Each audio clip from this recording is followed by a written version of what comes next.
Nah, udah. Mulai ya. Oke. Halo, selamat datang di podcast You Have to Know, karena kalian semua harus tahu. Di sini kita kedatangan tamu nih dari UKM Mahasiswa Wirausaha. Di sini mahasiswa wirausaha itu sendiri diwakili oleh Mas Haris Anam. Boleh perkenalan dulu, Mas? Halo teman-teman semua, apa kabar? Mungkin aku perkenalan dulu ya. Jadi perkenalkan, nama aku Muhammad Haris Khairul Anam. Teman-teman bisa panggil aku Haris. Di sini di MW, aku diamanahi sebagai manajer dari Departemen Research and Develop. Kayak gitu.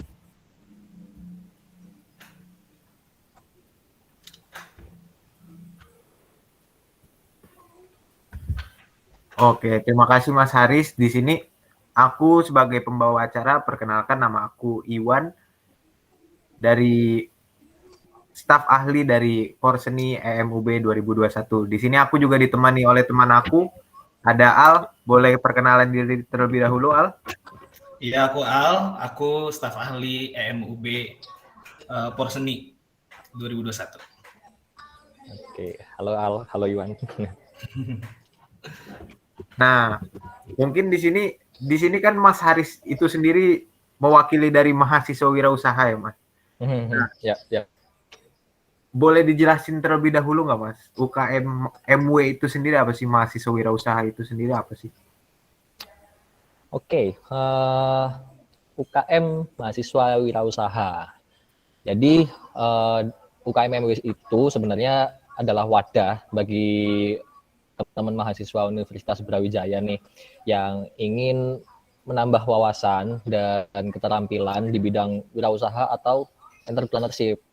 Nah, selama menjadi anggota MW, di sini teman-teman akan didampingi untuk melatih soft skill dan hard skill buat membangun sebuah bisnis atau mengembangkan bisnis yang teman-teman sudah jalani kayak gitu. Gituan. Nah, untuk tadi kan udah dijelasin tuh, Mas. Untuk UKM mahasiswa wirausaha itu sendiri sebagai wadah gitu ya, Mas, untuk nantinya dari MW itu sendiri bisa menciptakan atau mencetak mahasiswa-mahasiswa atau generasi-generasi muda yang dapat berkembang di bidang wirausaha. Nah, selanjutnya mau nanya nih, Mas, untuk kegiatan UKM MW itu sendiri tuh ada apa aja sih, Mas, selama pandemi ini? Kalau selama pandemi ini ya sebenarnya nggak berbeda jauh lah ya sama sebelum pandemi.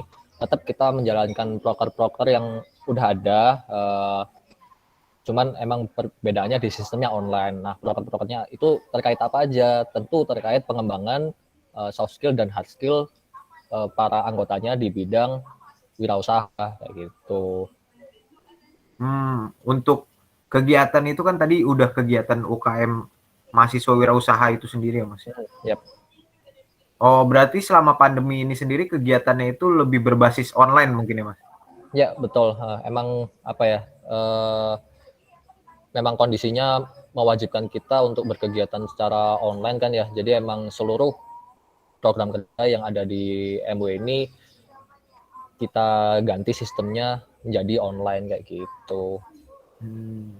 Lalu untuk proker yang ada di mahasiswa wirausaha tuh ada apa aja sih, Mas? Kalau boleh tahu, prokernya mungkin proker besar mungkin. Oke. Menyangkut program kerja ya sama ini mungkin ada kegiatan ada kaitannya sama pertanyaan sebelumnya nih. Kegiatan apa aja ya kan? Kalau di MW sendiri sebenarnya banyak ya, ngomongin program kerja pasti banyak. Nah, mungkin aku jelasin dulu kalau di dalam mahasiswa wirausaha ini ada beberapa struktur organisasi yang mana kita ada 4 departemen dan 1 unit bisnis. Nah, dari 4 departemen ini mereka punya fungsi dan tugasnya masing-masing nih. Nah, dari situ terdapat banyak proker yang ditujukan untuk para staff untuk meningkatkan ya skill-skill mereka. Nah, contoh gini nih.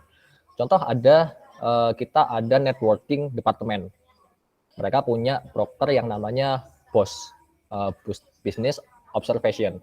Nah, yang mana di sini teman-teman bakal melakukan observasi ke bisnis yang sudah berjalan di Malang agar dapat melihat proses berjalannya bisnis tersebut nih, entah itu operasionalnya, entah itu dalam keorganisasian bisnisnya, sehingga bisa diimplementasikan ke bisnis para anggota UKM MW. Itu untuk misal di networking departemen ya, salah satunya. Nah, ada lagi departemen media informasi. Di situ kita ada program salah satunya namanya Digital Class, yang mana teman-teman akan diajak untuk meningkatkan hard skill di bidang editing atau ya ngedit-ngedit konten gitulah ya, entah itu videografi, entah itu desain grafis. Nah, di situ tujuannya untuk membantu mereka dalam proses bisnis yang mereka akan jalani kayak gitu. Pasti dalam bisnis kita juga butuh konten kan, butuh yang namanya konten. Nah, terus ada lagi departemen human resource departemen. Di sini salah satu prokernya ada yang bernama Kriting atau critical thinking. Nah, di sini staff diajak untuk melakukan sesi debat publik nih, sehingga mereka bisa belajar buat menyampaikan argumen dengan baik. Tujuannya buat apa? Buat melatih public speaking mereka kayak gitu, bisa menyampaikan argumen dengan baik dan apa ya, bisa belajar berbicara di depan umum lah kayak gitu. Nah, terus tadi kan ada 4 departemen ya, kita udah bahas 3. Nah, terakhir ini ada namanya yang mana di bawah naunganku ada Research and Develop Department, R&D. Nah, kalau di R&D ini salah satu prokernya ada yang namanya Entrepreneur Academy, yang mana ini merupakan proker inkubasi ya bagi para staff yang ingin didampingi dalam membentuk bisnis mereka. Nah, di sini akan ada beberapa rangkaian nih yang staff akan ikuti. Kalau misalnya mereka ikut dari mulai brainstorming bersama tim dan pengurus, terus hingga mentoring dengan pihak eksternal, yang mana pihak eksternal nih merupakan pengusaha yang udah berkecimpung di dunia bisnis cukup lama kayak gitu. Ya, itu kurang lebih beberapa proker di setiap departemennya gitu, Tuan. Oh, yang menarik banget ya Mas ya untuk diikuti nih. Nah, tapi kalau misalnya untuk orang kita nih mungkin yang nggak ikut MW itu bisa nggak sih Mas untuk ikut gabung ke proker itu gitu? Untuk panitia atau pesertanya nih? Apa aja deh Mas? Oke. Kalau misalnya untuk menjadi panitia, sayangnya masih belum ada. Kita masih belum membuka sistem volunteer ya buat program kita. Ya mungkin kedepannya akan dikembangkan kayak gitu.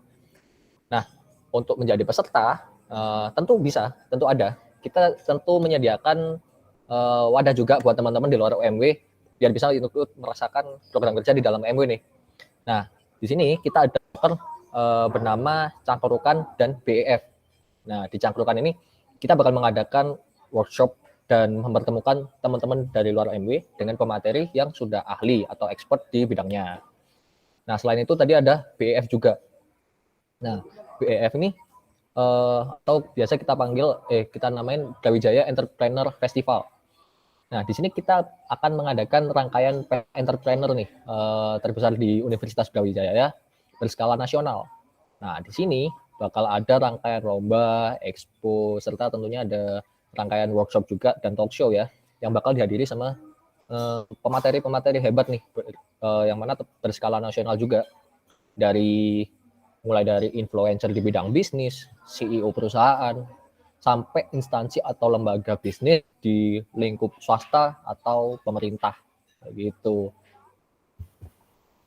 Wow, berarti menarik banget ya Mas ya, karena kita juga walaupun orang awam yang nggak ikut UKM mahasiswa wirausaha, tapi kita bisa belajar juga ya dari betul banget yang penting yang ada di perusahaan-perusahaan besar itu. Kita bisa ambil ilmunya dari mereka tuh. Wah, boleh banget tuh teman-teman yang dengar untuk bisa gabung ke proker itu kali ya. Mungkin ini kali ya, tentunya kan dengan berubah ke online nih ada hambatan-hambatan tersendiri juga kan pastinya Iya, kan. iya, Nah, pasti, untuk pasti. hambatannya itu apa ya? Kalau untuk di UKM MW sendiri? Oke, buat hambatan, tentu tiap apa ya kan tiap organisasi atau lembaga pasti ada lah ya. Mungkin yang membedakan seberapa besar atau seberapa rumitnya hambatan yang dilalui kayak gitu. Tentu ada, cuman mungkin masih belum yang signifikan aku rasa. Paling banyak sebenarnya di konteks bonding, konteks apa ya keeratan para staff ya. Di masa pandemi kayak gini kan mengharuskan kita buat beraktivitas online nih, ya kan, menyebabkan interaksi antar staff nih jadi kurang maksimal gitu loh. Belum lagi di luar kesibukannya masing-masing dari para staff ini. Ada yang mungkin ada yang magang, ada yang ya masih kuliah, masih ada punya organisasi lain gitu kan. Jadi perlu apa ya? Perlu treatment khusus lah ya buat mereka biar kita bisa masih terjalin lah silaturahminya antar staff kayak gitu. Nah itu tadi kalau misalnya kita nggak bisa menghadapinya itu bakal jadi suatu hambatan. Cuman sejauh ini kita masih berusaha buat bikin itu menjadi sebuah tantangan nih, bukan sebuah hambatan. Jadi kita bisa lebih berfokus ke solusinya kayak gitu. Wah, keren banget ya. Berarti kita emang harus survive mau di keadaan apapun. MW harus tetap terus jalan sebagaimana mestinya ya. Nah, mungkin aku boleh tahu nggak sih Kak pengalaman atau momen yang bisa Kakak ceritakan tentang selama Kakak ada di MW yang mungkin pengalaman yang bisa di-sharing ke kita semua gitu. Oke, ngomongin pengalaman apa yang ku dapat di MW banyak banget sih, jujur aja banyak banget. Ya mungkin pertama yang jelas terbantu banget ya dari segi pengetahuan serta pengalaman bisnis atau berwirausaha yang aku dapat dari teman-teman atau pengurus-pengurus di MW itu sendiri. Apalagi ya beberapa teman kita di MW juga punya bisnis, udah ada yang membangun bisnis sedemikian rupa, udah punya banyak pengalaman di bisnis tersebut. Itu membantu banget sih buat ilmu yang bakal kita implementasikan ke bisnis kita sendiri. Itu pertama tentang ilmu, kedua tentang hard skill. Dari proker-proker yang tadi aku sebutin, itu juga dapat banyak ilmu juga dari sana. Kayak misal dari MI tadi, dari Departemen Media Informasi, aku belajar editing, aku bisa bikin konten sedikit-sedikit. Dari proker lain juga belajar public speaking. Aku tahu cara berkomunikasi dengan pemateri dari program kerjanya juga, yang mana aku kadang juga menjadi panitia. Aku bisa belajar leadership juga. Aku bisa memanage waktu, memanage sumber daya yang ada, gimana caranya proker itu bisa berjalan hingga maksimal. Dan relasi di MW aku banyak banget dapat relasi yang bermanfaat ya, entah itu untuk bisnis, untuk self develop, link-link yang nggak bisa aku dapetin di tempat lain kayak gitu. Dan yang paling utama adalah lingkungan yang suportif. Itu yang paling aku dapat di MW ini. Kayak gitu. Wah, menarik banget ya. Menurut aku ini sangat menarik banget karena organisasinya dapet, soft skill dapet, hard skill dapet, dan segala macamnya bisa didapat di MW itu sendiri ya. Oh, lengkap banget sih. Alhamdulillah deh. Iya, ini UKM yang cukup mencakup semuanya lah. Keren juga ini. Nah, mungkin ya Kak, nih. Dari MW sendiri tuh apakah ada kriteria khusus nih Kak untuk bisa join atau bergabung di UKM MW? Karena kan dari tadi nih udah bagus-bagus banget nih. Kita juga dapatnya juga benefitnya banyak banget dari MW itu sendiri. Apakah ada kriteria khusus untuk bisa join ke UKM tersebut? Kriteria khusus? Wah, ada dong. Wajib ada. Kriteria khusus harus memiliki kemauan yang kuat tentunya. Harus punya kemauan yang kuat ya buat belajar, terus punya tujuan berorganisasi yang jelas, teman-teman. Karena dari hal-hal seperti itu, kita jadi bisa saling memberikan feedback yang baik nih antara satu sama lain ketika kita berorganisasi di UKM MW. Ya kurang lebih kayak gitu sih. Kemauan sama tujuan yang jelas aja sih. Oh iya sih. Apalagi ini ya, UKM MW ini termasuk apa? Untuk masuknya itu ada screening-nya gitu nggak sih, Mas?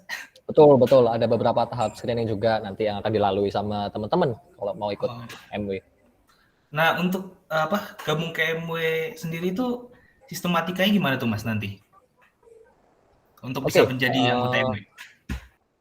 Kalau proses rekrutmennya ya. Jadi gini sih, aku mau ngingetin dulu ke teman-teman buat yang mau ikut MW. Pertama pastikan dulu nih UKM MW ini udah sesuai apa belum sama keinginan teman-teman. Dan teman-teman juga harus punya gambaran dulu dong sebelum masuk ke suatu UKM gitu. Tentukan dulu keinginannya sama tujuannya udah sesuai enggak sama visi dari misi UKM tersebut. Gitu. Ya intinya cari informasi yang sebanyak mungkin lah tentang UKM tersebut. Nah, kedua, mulai cari informasi tentang pendaftaran atau oprek dengan kalau di MW sendiri, coba cari informasinya dengan menghubungi admin sosmed kita, gitu. Teman-teman bisa follow akun Instagram kita ya kalau misalnya butuh informasi tentang MW di @mw_brawijaya kayak gitu. Nah, jadi itu cari informasinya ke admin sosmed kita atau informasi yang tertera di website atau sosmed kita. Gitu. Biasanya bakal dibuka pada saat periode awal masuk semester ganjil. Gitu. Nah, terus setelah udah dapat informasinya, baru nih ikuti rangkaian oprek yang ada atau pendaftaran yang sesuai di informasi yang kalian terima kayak gitu. Nanti akan ada langkah-langkah yang teman-teman bisa ikuti dari informasi tersebut kayak gitu. Wah, menarik banget tuh. Mungkin teman-teman yang ingin memulai wirausaha atau bahkan yang punya usaha dan ingin disupport lagi bisa langsung join ke MW aja kali ya. Nah, Betul banget. Mungkin ini kali harapannya Mas Haris dengan adanya podcast ini untuk UKM MW sendiri gimana tuh kira-kira? Harapan aku untuk MW, aku pribadi berharap MW tentu bisa lebih maju lagi ya dan lebih besar daripada tahun-tahun sebelumnya. Terus selain itu, aku juga berharap MW bisa menjadi wadah. MW sebagai wadah wirausaha ini bisa selalu memberikan banyak manfaat yang baik ya untuk kita semua dari lingkup mahasiswa maupun Universitas Brawijaya. Dan aku juga berharap MW bisa mempunyai dampak besar nih bagi teman-teman pebisnis di luar sana gitu. Iya. Terima kasih banyak ya Mas Haris ya, dan semoga juga harapannya juga untuk generasi muda supaya makin banyak MW makin banyak bisa menciptakan generasi-generasi muda yang bisa berwirausaha dan pandailah berwirausaha untuk memajukan negeri kita juga nantinya. Amin. Mungkin dari podcast ini cukup sekian. Terima kasih banyak Mas Haris atas waktunya. Dan juga terima kasih banyak juga untuk UKM MW yang sudah meluangkan waktunya. Cukup sekian podcast hari ini, podcast episode kedua dari You Have to Know, karena kita semua harus tahu. Bye. Dadah.